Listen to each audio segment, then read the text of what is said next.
kan kita nih jalanin setahun ya, 365 hari ini, Ya. tentunya kan banyak tuh, kayak pengalaman-pengalaman, mau yang jelek, mau yang baik, segala macam.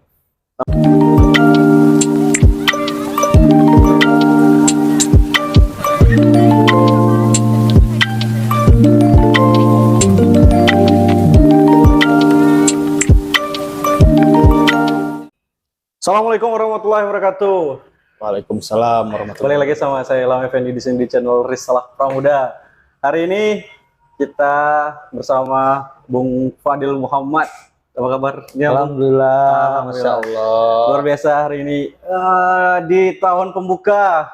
Akhirnya bisa bertemu dengan Bung Fadil setelah sekian lama. Ini episode pembuka di awal tahun ya. Episode pembuka. Semoga tidak mengecewakan. Gimana kabar aja? Alhamdulillah, Jal. Apa aja kesibukannya? Alhamdulillah. Kesibukan sejauh ini selain bekerja dan kuliah, alhamdulillah diberikan kesempatan sama Allah untuk ngurus organisasi dan juga ya sambil belajar juga di dalam organisasi tersebut dan dipertemukan sama teman-teman yang seperti Ilham, Irham dan teman-teman aktivis. Teman-teman ya, jadi Fadil doain semoga cepat lulus dan dipermudah tesisnya. Amin.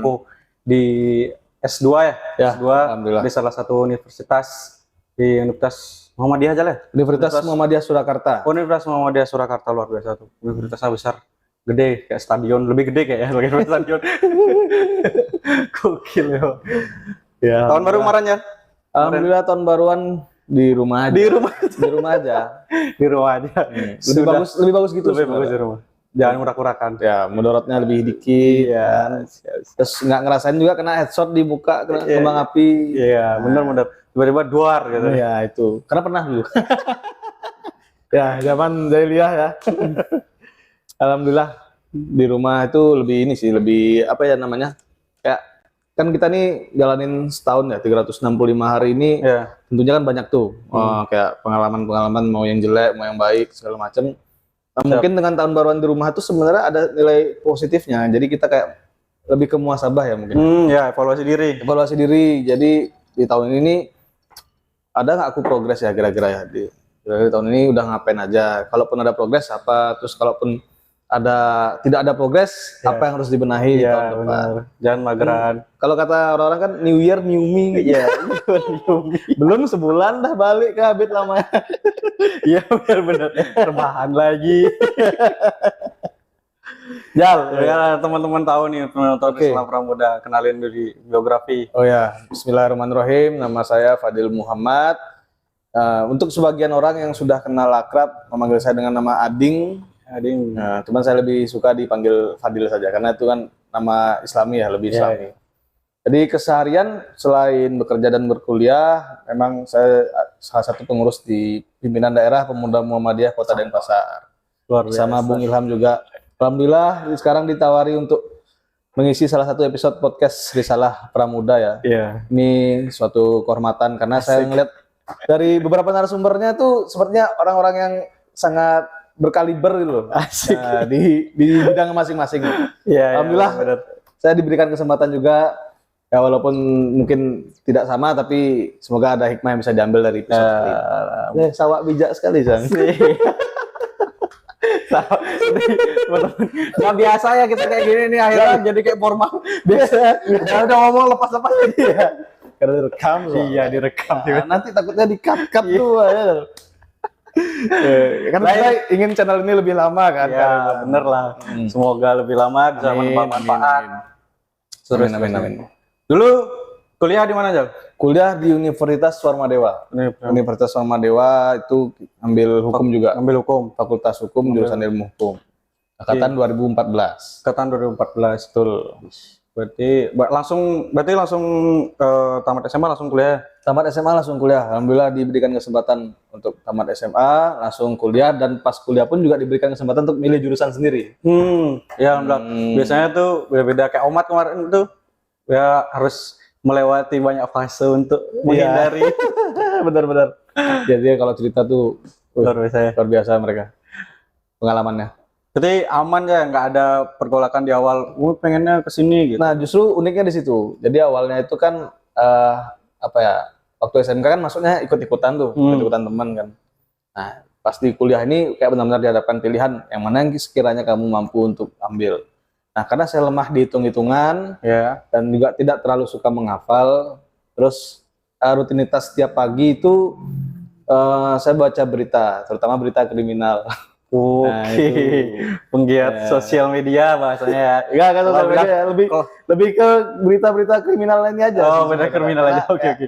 contoh kayak pembunuhan mungkin nih, Ya. kan kita nggak tahu tuh dia gimana cara nangkapnya segala macam, tiba-tiba ketangkap aja. Oh, ada benar. Nah kayak gitu kan mungkin ada beberapa metode gitu loh. Sebenarnya lebih ke kriminologi, cuman kayaknya dari ilmu hukum nih bisa digali lebih dalam sih.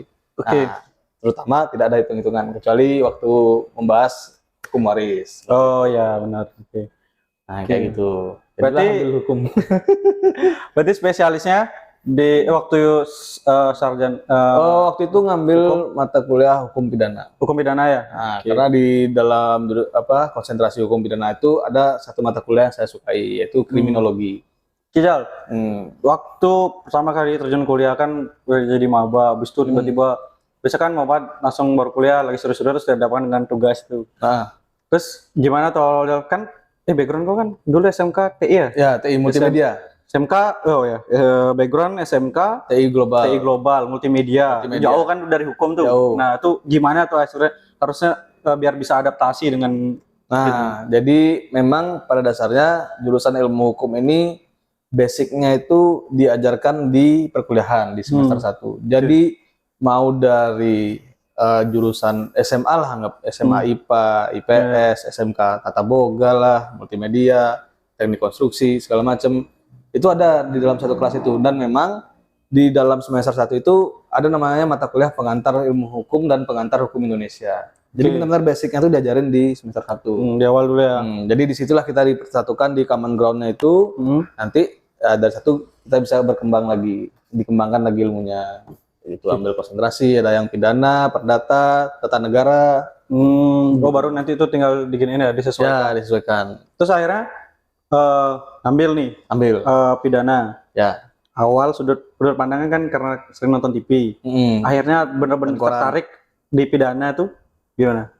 Ya, ada beberapa kasus-kasus besar yang waktu itu menyita perhatian saya. Jadi contohnya kayak ingat nggak kasus Kopi Mirna? Oh ya, Ya kan, pidana. pembunuhan berencana kan. Ya, Nah, terus kayak satu lagi waktu di zaman kuliah ya, itu ada adik kita Angelin Oh, Angelin ya, yang kejadian di disiksa, Kesiman. yang di Kesiman. Nah, itu semakin giat lah saya untuk mendalami. Jadi memang seninya kuliah di Fakultas Hukum waktu itu kayak ada sesi diskusi yang kita bisa berargumen. Oke. Oh dihadapkan dengan pro dan kontra. Gitu. Iya, betul. Nah, contohnya yang saya alami adalah kasus penistaan agama oleh Ahok waktu itu. Ya. Ya, jadi memang jadi memang dalam satu kelas itu ya mungkin bisa dikatakan ya lebih ke pro ke Ahok ya. Ya. Menyatakan Ahok tidak bersalah segala macam. Nah, cuman kan ini sah-sah saja jika seseorang itu punya pendapat atau pandangan lain Ya, kan, benar dalam karena suatu dilindungi hal. oleh undang-undang. Nah, saya adalah pandangan di seberangnya. Oke. Dan itu hanya saya sendiri di kelas. Ya saya apa adanya aja sih. Nggak, jujur aku apa adanya aja. Iya. Aku apa adanya aja, aku bilang kalau ayahku berangkat 4.11, 4.2. Dari bilang kadrun ya. Tentunya dibilang kadrun. Sudah pasti itu. Itu stempel ya. Fix Fadil kadrun. Terus ya segala macam ya saya berusaha menjelaskan lebih ke ini ya, lebih ke kan kita ini kan mahasiswa nih. Jadi kan mahasiswa wajar-wajar aja kalau punya pandangan berbeda gitu. Kalau misalnya menurutku apa yang diucapkan oleh saudara Basuki Cahayapurnama waktu itu salah, ya tentunya kan saya punya dasar juga. Ya benar. Dan aku kan ada dasar juga tuh. Kenapa kok dia salah gitu? Nah, sekalipun teman-teman mengatakan itu tidak salah, ya tentunya punya dasar juga. Ayo kita omongin gitu, diskusikan tanpa harus melihat latar belakang agama masing-masing. Ya, tanpa harus menjatuhkan ya. Tanpa harus menjatuhkan ras-ras tertentu. Nah, terlepas dari bagaimana mungkin yang demo di sana ada bawa nyinggung-nyinggung ras segala macam, ya kita terlepas dari itu dulu. Kita dulu kan mereka nggak di sini gitu. Nah, itulah dari situ sejujurnya dalam sisi akademik saat kuliah di Fakultas Hukum ini nilaiku nggak bagus-bagus amat dan aku juga nggak terlalu hafal pasal-pasal. Cuman yang aku benar-benar rasakan itu adalah seni dalam berargumen itu loh. Oh iya, dalam bertukar pikiran. Terus kalau mungkin waktu pas kuliah ditanya pasal A, pasal B segala macam, ya mungkin aku agak minus di situ. Iya. Nah, tapi ketika sudah berkata atau berbicara mengenai logika hukum, mana yang salah dan benar, insya Allah adalah landasannya. Apalagi kan nih agak macang nih. Iya, benar. Bawa kayak gitu loh, surat Al-Maidah. Ya kan kayak gitu. Nah, itu kan ada dasarnya, seharusnya ya beliau tidak membawa itu. Itu yang jadi topik diskusi hangat. Udah mancing. Wah, iya, bahkan sama dosen pun juga seperti itu, ada diskusi mengenai itu kayak gitu. Nah, disitulah ya, jadinya mungkin saya nggak merasakan demo atau aksi-aksi turun ke jalan sebagaimana mahasiswa lainnya, tapi tidak di dalam kelas pun dihadapkan dengan momen seperti itu cukup mengasah pola pikir kita ya mungkin. Cukup memacu adrenalin, batin bahkan. Ya. Yang nggak sendiri harus satu lawan banyak lah. Ada yang diam-diam aja biar aku nggak tersinggung, ada juga yang frontal. Kan kita kan nggak mungkin berharap dunia ini berputar buat kita aja gitu. Iya, pasti. Kan kita ada dihadapkan dengan realita yang dimana ada yang nggak pro sama kini. Kayak gitu loh. Nah, itu kita gimana cara ngatasinya? Iya, pasti. Alhamdulillah sih selama di kampus saya nggak merasa sendiri karena ada forum mahasiswa Islam Universitas Warma Dewa. Ada formasi jalan. Formasi ya. Nah, itu jadinya anggapannya kita udah mumet di kampus dihadapkan dengan tugas kuliah, diskusi yang seperti itu. Kita punya rumah kedua mungkin ya, wadah yang dimana kita bisa terlepas dari itu semua dan charge energi lagi. Nah, seperti itu. Sebelum masuk ke organisasi, masuk ke formasi, kan biasanya anak kuliah, apalagi kayak di awal tuh, ya namanya awal kan ya awam, tidak tahu apa baru terjun hukum, memang pengen, cuman lemahnya karena di pasal kan tidak mau hafal. Ketika proposal, jam proposal ada tugas juga bisa presentasi, biasanya kan harus ada tuh, ini harus footnote-nya dan harus ada referensi yang memang jelas gitu. Terus biasanya kan kadang ya anak mahasiswa duitnya pas-pasan, malas beli buku. Nah, itu gimana Rizal? Akhirnya mengakalinya gitu. Mengakalinya selain dengan perpustakaan karena kan perpustakaan kan ada jam kunjungannya terbatas. Terus buku yang dipinjam nggak bisa sabrak gitu ya, paling 2 gini lah kira-kira gitu ya. Kayak gitu. Begitu pakai jam lagi itu udah denda lagi kalau telat balikin lu, males sekali kan. Nah, jadilah waktu itu saya memanfaatkan teknologi yang namanya internet luar biasa.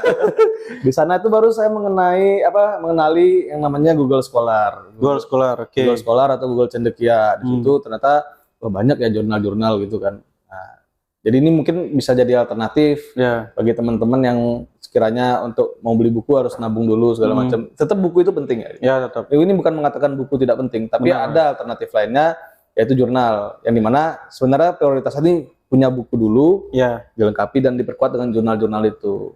Jadi jangan pakai alasan. Jangan alasan nggak beli buku. Nggak beli buku ya. Jangan alasan nggak mau ada baca jurnal buku. kok mau ngapain beli buku ya. Tetap salah. Harus diimbangi. Okay. Jadi saya mengatasinya tuh, alhamdulillah waktu itu perpustakaannya direnovasi. Ada beberapa PC gratis yang untuk bisa diakses di sana dengan WiFi. Itu saya combine. Nah, sekiranya buku yang belum bisa dipinjam sekarang itu coba dikolaborasikan dengan jurnal-jurnal yang kita baca. Itu sedikit tidaknya ada berkaitan. Dan alhamdulillah selesai. Skripsi Kojal. Judulnya. Skripsi. Pengen tahu judulnya nih. Skripsinya itu mengenai penegakan hukum pidana internasional dalam kejahatan perang terhadap kemanusiaan. Hukum pidana. Ini relate nih berarti hukum pidana dengan kejahatan perang nih. Aku kan ada. Just dengan kejahatan perang di hukum internasional, penegakan hukum pidana internasional dalam kejahatan perang terhadap kemanusiaan. Unik nih. Fokus pembahasan yang akhirnya rumusan masalah yang kau bangun di deskripsi itu, Jal. Nah, kalau terkait rumusan masalah sih udah lupa ya, karena udah lama banget kan. Tapi setahu saya waktu itu, seingat saya apa yang saya angkat di sana itu adalah berdasarkan beberapa artikel-artikel mengenai kejahatan perang yang terjadi di Perang Dunia Kedua dan pasca Perang Dunia Kedua. Jadi kayak rentetan gitu. Contohnya di Nazi mungkin, Nazi yang cukup bengis dan pembantaian saudara Muslim kita di Bosnia. Oke, ya Nah, kejadian itu. bosnya ya aku ingat. Kejadian bosnya itu.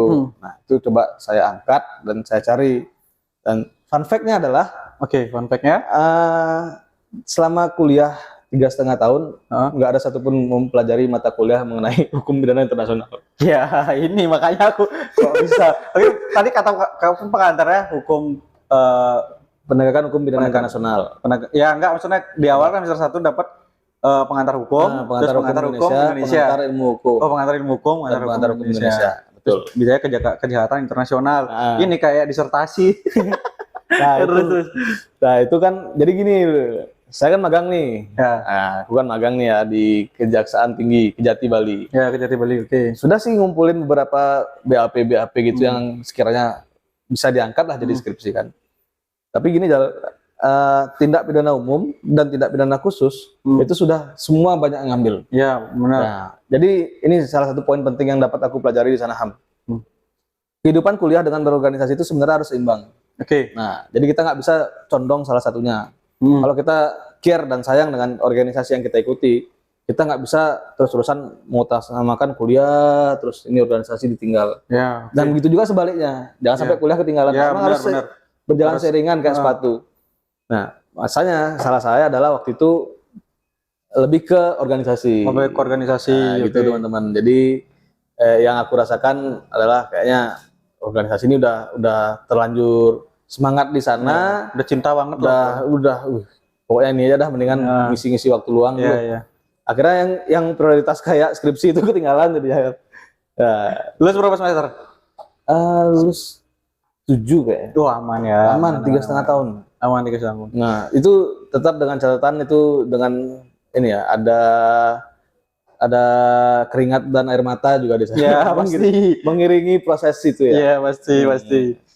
Itu memang sawat jalan. Pengalamannya itu di aku yang selama itu bimbingan sampai ada beberapa waktu tertentu harus ke Masjid An-Nur sholat zuhur, dan entah kenapa tuh bener-bener tak curahkan ya sana. Oke. Sampai Udah capek kali nangis. Bayangin nih, abis zuhur kan jam aram ya. Iya, benar. Terus kok ngeling di situ, terus ada anak kecil, ya itu kenapa? Iya. Aku bisa mengilustrasikan apa ini tiba-tiba nih. Ya, kebanyakan banyak kali masalahnya masih muda nih. Masih muda, udah kayak berasa dunia mau runtuh gitu kan. Cuman ya gimana? Iya. Nah, kayak gitu. Nah, jadi memang karena semua sudah ngambil judul itu, jadinya aku cobalah ambil hukum pidana internasional ini. Nah, jadi aku tanyain dulu ke pembimbing nih, Bu, sekiranya boleh nggak saya ngambil judul seperti ini? Nah, walaupun saya nggak pernah mempelajari mata kuliah itu, alhamdulillah dikasih. Nggak ada ragu tuh dosennya awal. Nah, yakin nih nggak boleh. Nggak tahu tuh jawabnya sambil cuek apa gimana ya? Ya tapi boleh aja. Oh nggak apa-apa, yang penting kamu bisa untuk ngangkat ini. Oh ya, insya Allah akan saya coba. Nah, hal yang pertama saya lakukan bukan ke perpustakaan, tapi ke warnet. Ngapain ke warnet?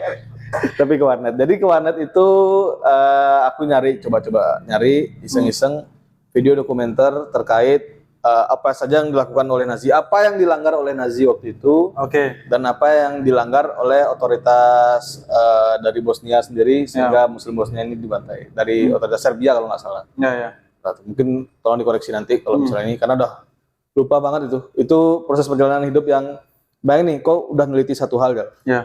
Kau lulus nggak dikerja, di kerjaan ini kau terlena sama kehidupan dunia segala macam. Nah, jadi apa legasi yang kau ambil nih kayak jadi anak terlantar ya? Ya benar.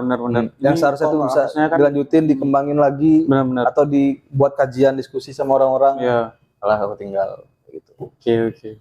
Terus akhirnya warnet dapat dokumenter, aku tonton, aku pahami. Nah, secara aku berpikir ini kan nggak mungkin nih pakai hukum Indonesia nih, pakai undang-undang Indonesia. Terus gimana? Ke perpustakaan lagi, download jurnal. Cari bukunya sedikit. Dan ternyata undang-undang yang dipakai itu adalah Statuta Roma dan Konvensi Jenewa terkait human rights dan war crime. Nah, pengadilannya di mana diadili? Di Den Haag, pengadilan internasional. Den Haag tuh Jerman. Belanda. Betul. Nah, di situ. Jadi memang itu mungkin skripsi yang cukup singkat. Cukup singkat. singkat, tapi saya usahakan agar padat dan jelas. Tapi kenapa kok nggak pernah, maksudnya kan ini hukum internasional nih, kenapa nggak tertarik kayak daripada bahas di sana terbahas nggak juga tadi udah disebutin Nazi sama Bosnia, kenapa nggak bahas kejahatan perang zaman Belanda ya di Indonesia gitu? Waktu itu nggak kepikiran juga karena yang aku tahu kayak negara-negara penjajah kayak Jepang dan Belanda itu kan sudah mengakui kedaulatan Indonesia tuh. Aku kira masalah-masalah itu selesai aja. Gitu. Dan juga kan kayak dari inisiatif dari negara kita mungkin tidak mengangkat itu ke pengadilan internasional ataupun kalaupun sudah kan tidak se-blow up gitu loh. Nah, tapi kalau tentang pembantaian Muslim Bosnia ini karena saudara semuslim dan ini jarang diomongin orang. Ya benar. Aku coba masukin ke sana. Nah, terus Nazi, kenapa Nazi? Ini yang cukup populer di kalangan orang banyak lah. Jadi kayak segala macam orang mungkin tahu lah apa yang dilakukan oleh Hitler dan rezimnya waktu itu. Sekalipun kita anggapannya anti dengan Zionis Yahudi, tapi Hitler ini kan membantai apa ya? Sebenarnya fasis ya. Jadi dia menganggap suku Arya itu yang harus dimurnikan. Jadi tidak boleh ada ras agama ras apapun termasuk Yahudi. Terutama Yahudi sih. Nah, karena mereka ada kamp konsentrasi, dibasmi, dibunuh di situ. Terus cara perperangannya juga kayak gitu kan. Nah, itu. Di dokumenter tuh ada waktu benar-benar kekejaman yang kejahatan perang tuh ada benar ditayangin misalnya. Lebih ke kayak ilustrasi sih. Oh, ilustrasi. Jadi kayak mirip-mirip ini ya kayaknya pembantaian PKI di Indonesia ya mungkin ya. Jadi kayak orang dikumpulin, tembak satu, dorong ke lubang galian, satu lagi. Jadi kayak ngantri gitu. Itu Yahudi yang dibunuh oleh Hitler. Nah, tapi kan kita tidak boleh anti dengan semua Yahudi nih. Hanya Zionisnya ya, bukan ingat teman-teman Zionisnya. Bukan Yahudinya ya, tapi Zionisnya yang punya paham untuk mencaplok Palestina kan. Nah, benar. Itu. Karena yang saya tahu di beberapa forum internasional ada banyak Yahudi yang menentang apa yang dilakukan oleh Israel.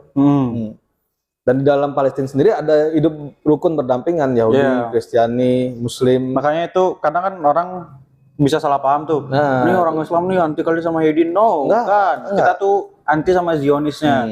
Kita anti sama kelakuan mereka yang ya itulah. Kalian bisa lihat sendiri yang kabarnya dia yang beredar. Ya, betul. Jadi memang ya kalau kan Islam ini kan agama yang rahmatan lil alamin ya. Kayak Islam for all. Untuk semua orang. Ya, bukan tidak hanya orang aja lagi bahkan.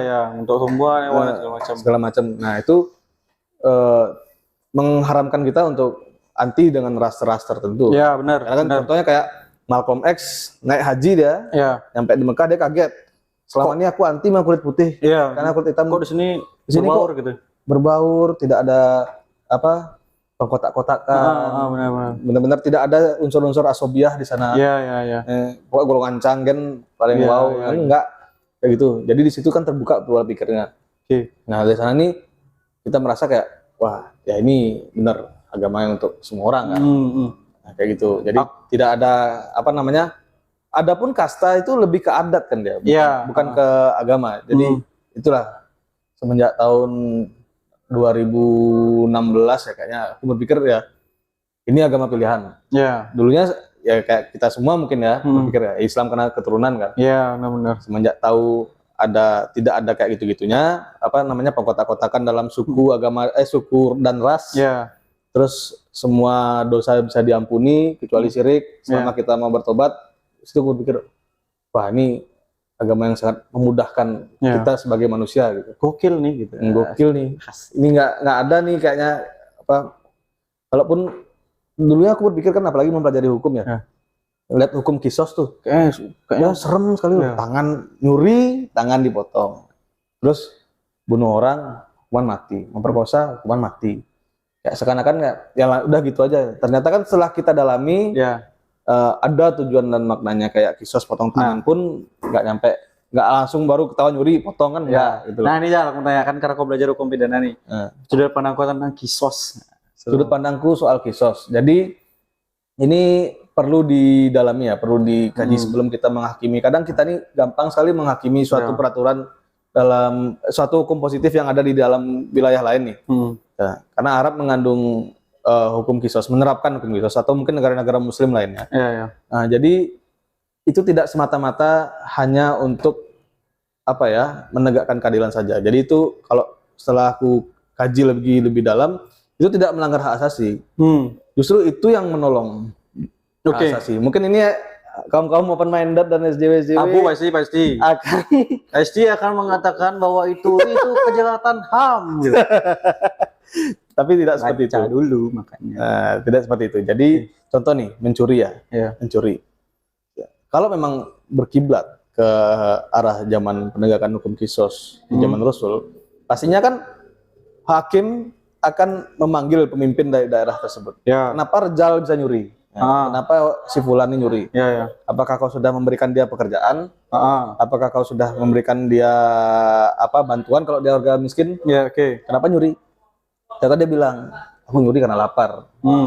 Itu akan dipertanggungjawabkan pemimpin yang berkuasa di daerah itu. Mungkin gubernurnya atau wali kotanya. Tapi bukan dia yang dipotong ya, bukan. Lebih ditanya, mana pertanggungjawabanmu sebagai pemimpin? Kok ada wargamu sampai kelaparan nih, sampai maling?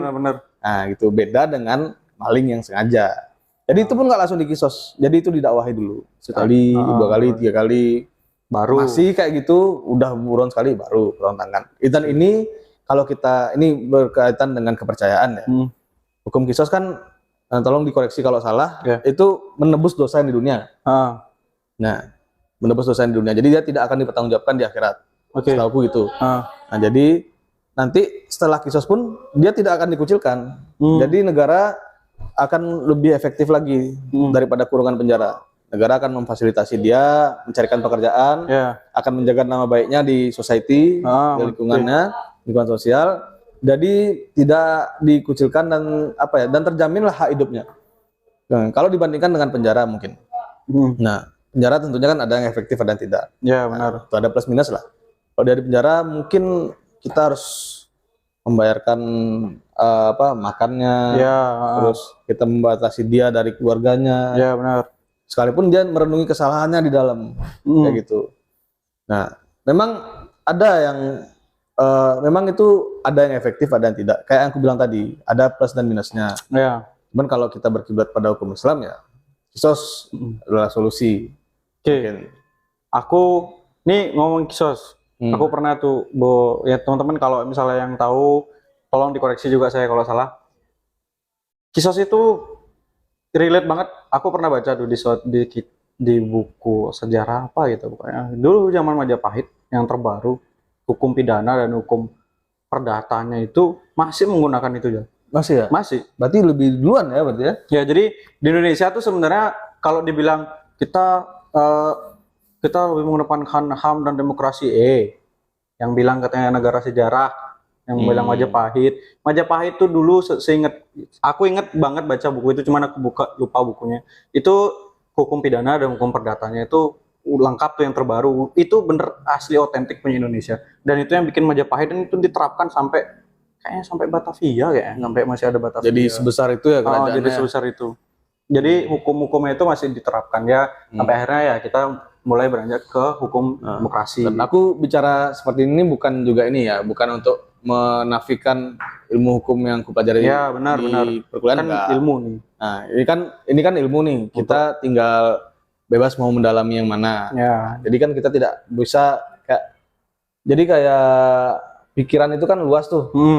Pola pikir kan luas nih. Tinggal untuk mencari sudut pandang lain. Ya, kita tinggal compare aja nanti kayak gitu. Mana yang efektif, mana yang efisien. Ya tentunya karena negara ini menerapkan hukum yang bersifat kurungan, denda dan segala macam, ya sudah ikuti aja. Kita kan disuruh untuk taat dengan pemimpin kan. Kayak gitu. Sudah, nggak apa-apa kita jalani aja. Tapi tidak menutup kemungkinan kita mempelajari hukum-hukum yang lain.